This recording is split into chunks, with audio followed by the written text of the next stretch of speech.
그때의 이스라엘에 왕이 없으므로 사람이 각기 자기의 소견에 오른 대로 행하였더라. 사사기의 맨 마지막 구절입니다.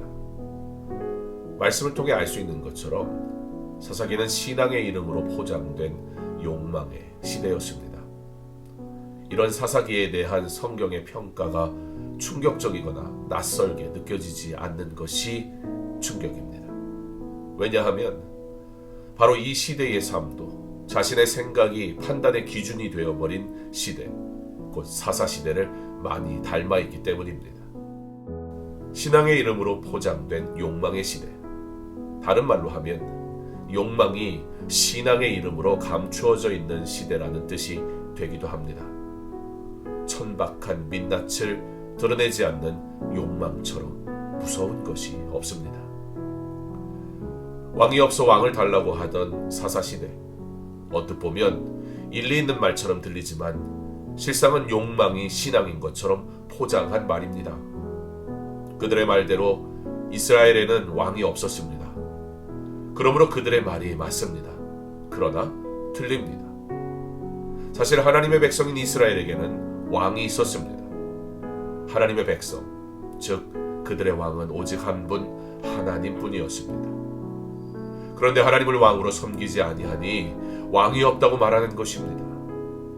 왕이 없다고 말하며 각자 자기의 소견 내 옳은 대로 행하였더라. 그렇게 스스로 왕이 되었던 것입니다.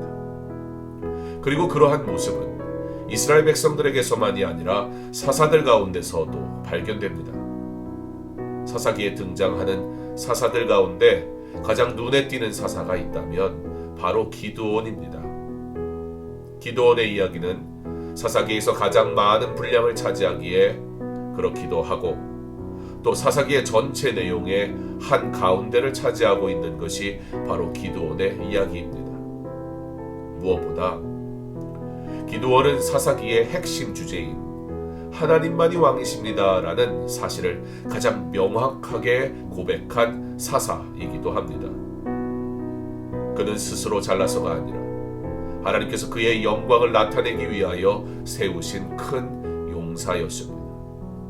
그러나 승리 이후 하나님의 영광을 위하여 하나님께서 세우신 이라는 이 중요한 진리를 잊게 만드는 기드온을 향한 백성들의 환호와 지지를 얻게 되었을 때, 하나님만이 왕이시라는 그의 신앙 고백이 진실이었는지 의심을 들게 하는 행동을 보이게 됩니다. 우리의 죄성은 신앙도 자신의 욕망의 도구로 사용하기를 주저하지 않습니다. 기드온을 통해 미디안 군대를 정벌하게 하신 하나님의 승리의 방법은 많은 군대가 아니라 연약함 중에 하나님을 바라보고 믿는, 그리고 순종하는 것이었습니다. 우리의 연약함이 오히려 하나님의 위대하심을 보는 은혜임을 알기 원합니다. 우리의 연약함 속에서 놀랍게 일하시는 하나님의 일하심을 보기 원합니다. 그러므로 나는 연약하나 하나님은 강하시니 날마다 승리하는 삶을 살아가게 하실 줄 믿습니다. 오늘도 주의 은혜로 하나님이 주시는 승리를 맛보며 살아가는 하나님의 백성된 성도 되시기를 주님의 이름으로 축원합니다.